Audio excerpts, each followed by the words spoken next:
Selamat pagi anak-anak, selamat hari Minggu. Senang sekali hari ini Lause Patricia kembali menemani anak-anak dalam ibadah sekolah minggu hari ini. Apa kabar semuanya? Kurang keras suaranya. Apa kabar semuanya? Wah, bersemangat sekali hari ini.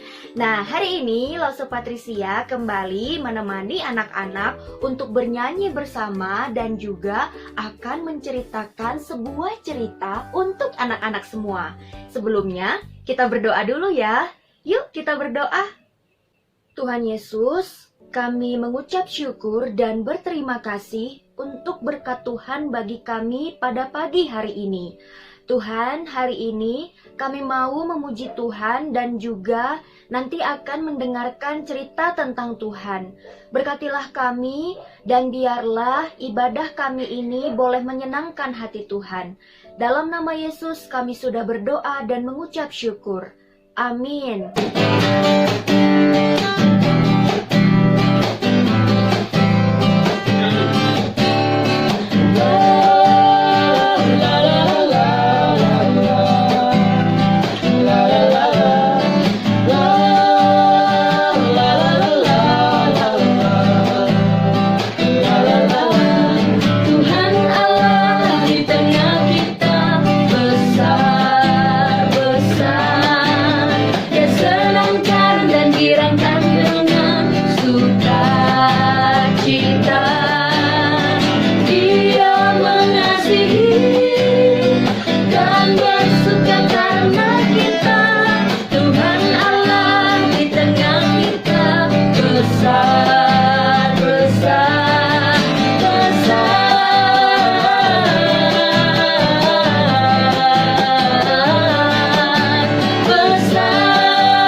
Semuanya sudah bernyanyi bersama memuji Tuhan dengan bersemangat.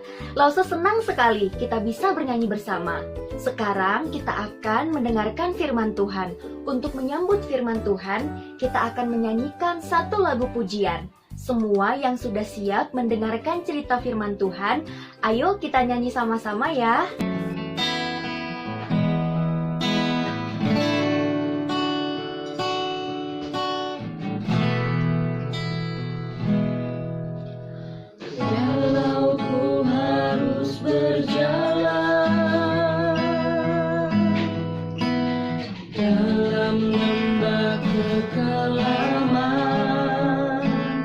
Perlindungan-Mu, oh Tuhan.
Sudah siap mendengarkan firman Tuhan?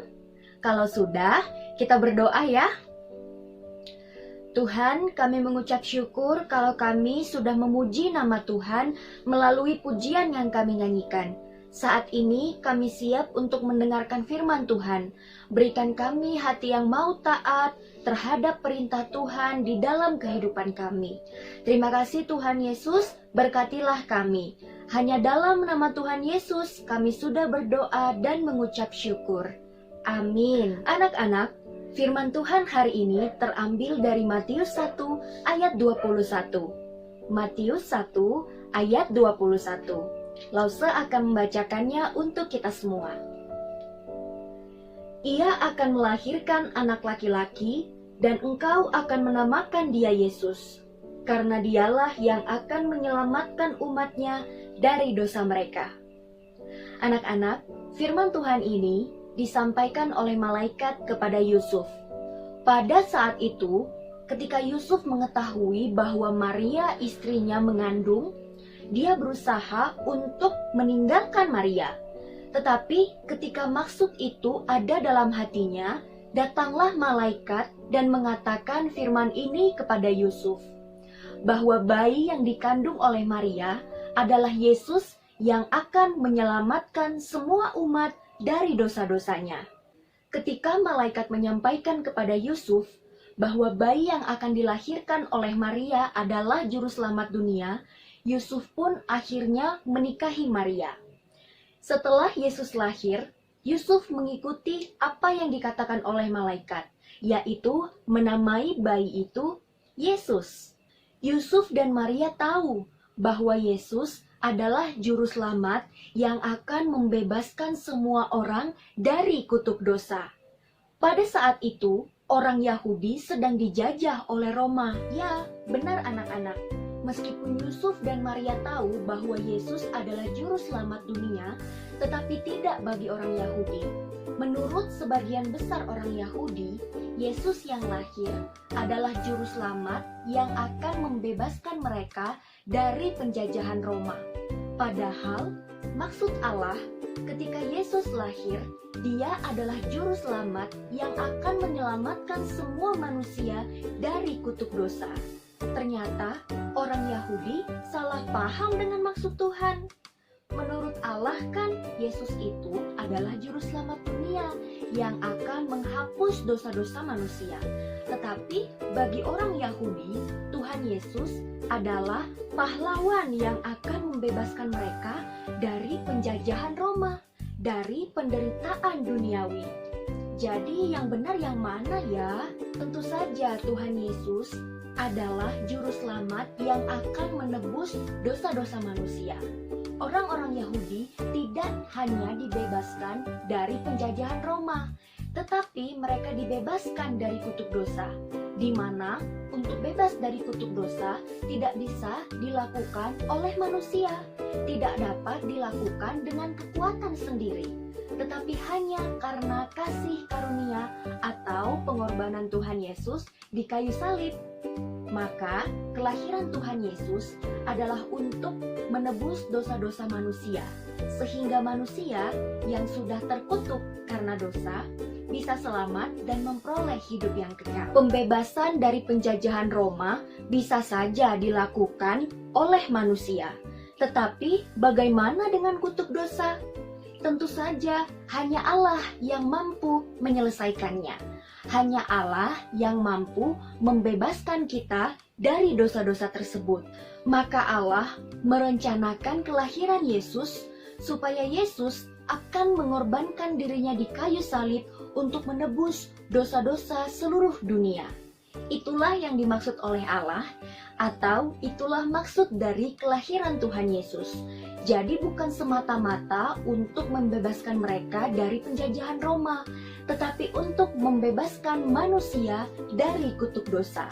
Melalui kematian Tuhan Yesus di kayu salib dan juga kebangkitannya pada hari yang ketiga sesuai dengan kitab suci. Anak-anak, kasih Allah begitu besar bagi manusia. Allah tahu bahwa manusia tidak sanggup untuk membebaskan dirinya sendiri dari dosa-dosanya. Maka Allah karena kasih karunia-Nya mengaruniakan anaknya yang tunggal untuk menggantikan kita di kayu salib, sehingga kita memperoleh hidup yang kekal. Bagaimana caranya supaya kita memperoleh hidup yang kekal setelah kita tahu bahwa Tuhan Yesus telah berkorban bagi kita? Kita harus menerima Tuhan Yesus di dalam hati kita. Menerima Dia sebagai satu-satunya juru selamat kita. Dari kisah yang baru saja Lause ceritakan, apakah yang menjadi pelajaran bagi kita untuk minggu ini?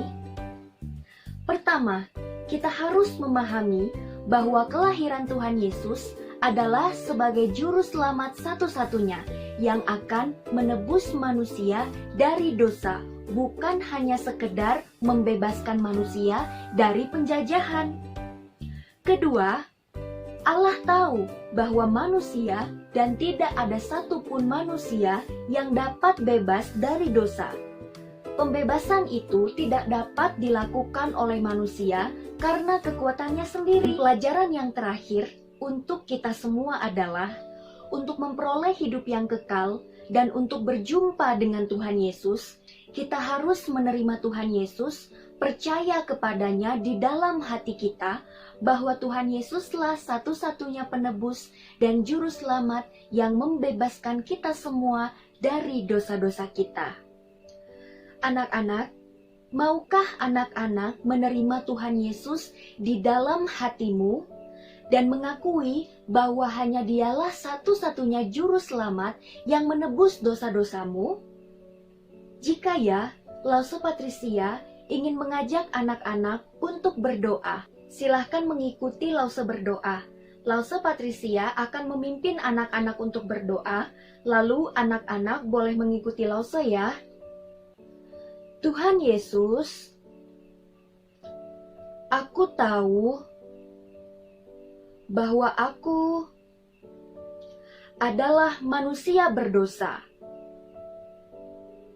Dan aku tahu bahwa aku tidak dapat